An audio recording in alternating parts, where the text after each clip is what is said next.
Hey, welcome back. Today's review is going to be on the Margaritaville and Pigeon Forge.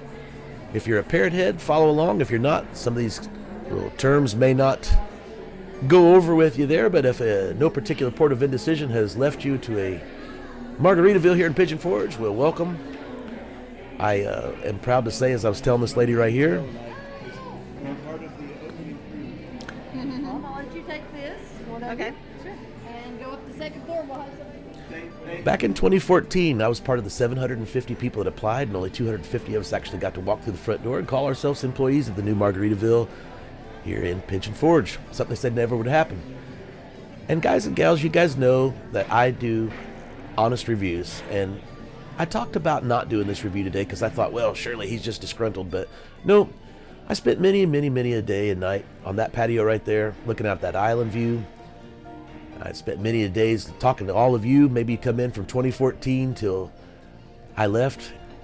Maybe I talked to you about who painted that ceiling there, and I talked to you about some of the different experiences, like the guy that painted Jimmy's bust down in Duval with spray paint, jet black. True story. Met the guy, Captain Bill Dundee, one of Jimmy's friends and pilots. I can tell you the rich history, stuff that you just wouldn't believe. But now this was my turn to go back. I haven't been in years. And I'm just going to be quiet, let you guys listen for a minute.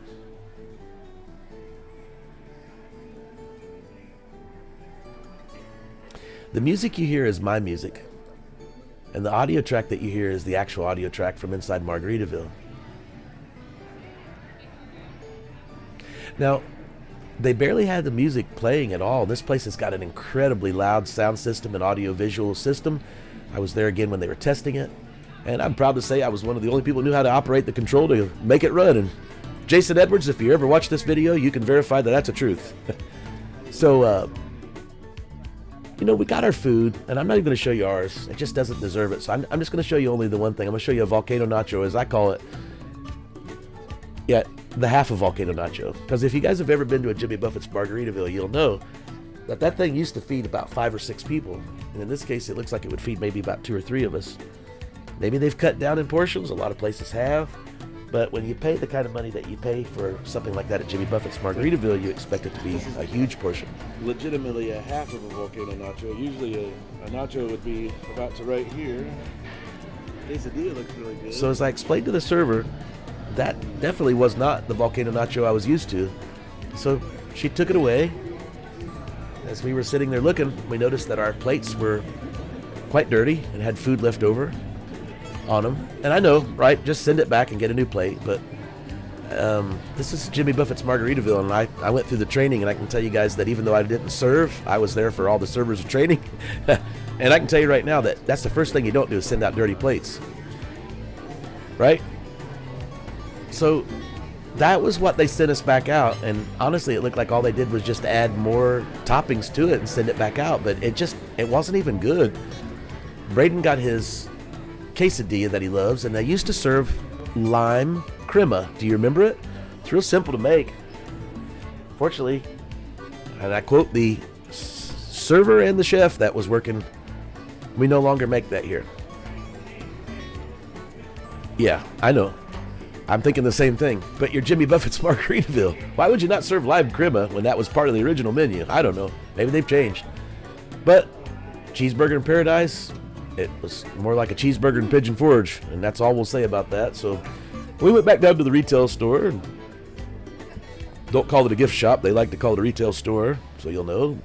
I was shocked to find that although they have lots of hats and lots of shirts, and of course the no working during drinking hours sign that we used to sell for, I think, $29.95, there was not one CD, there was not one book. And I don't know about y'all, but even though I'm local, if I was driving on a vacation and I wanted to listen to some music, I would love to listen to a Jimmy CD or collect a certain item there and say, hey, I bought that while I was at the Pigeon Forge Margaritaville. But I know maybe things have changed and a lot of people just stream stuff or they download tracks to their phone and play it on the car audio, but hey, at least Christy had a shot glass with her name on it. But anyway, Jimmy Buffett is a great guy. He does a lot of stuff for a lot of people and has left a great legacy behind. But I don't think it's the same Jimmy Buffett's Margaritaville that I used to work for.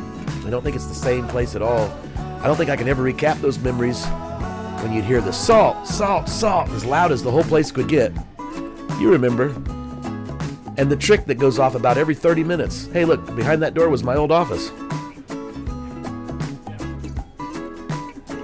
Yeah, you know the old saying, you can never go back home. Well, I wasn't trying to go back home. I just wanted to go back and capture a little bit of that essence, that vibe.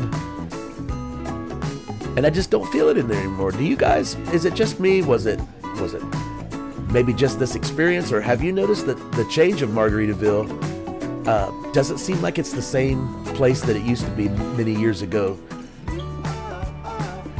But anyway, massive retail store, aka/gift shop. Get you a souvenir, collect something that's got Pigeon Forge on it.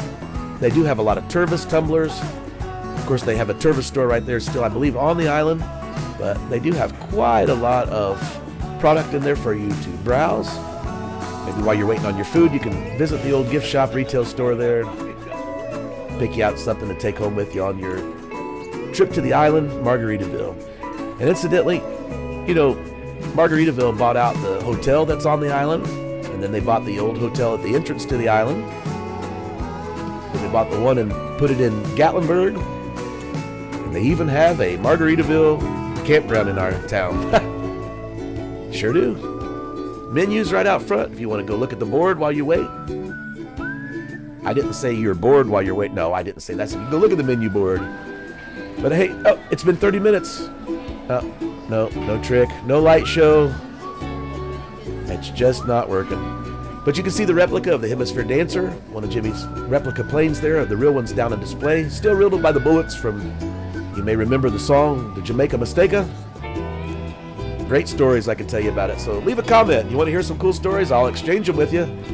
I'll tell you about the guy that painted Jimmy's bust by hand down in Duval County. I can tell you about Sunshine, his old friend, partner in the first place they started together. Oh, look, it's filling up. I'm just kidding. But you know what? Thank you, Jimmy. It's been a lovely cruise. Let's do it again soon. Thanks for watching, y'all. Hope you enjoy this video. Hope you guys enjoy all the videos. And we'll see you again very, very soon. Right here on We Review You.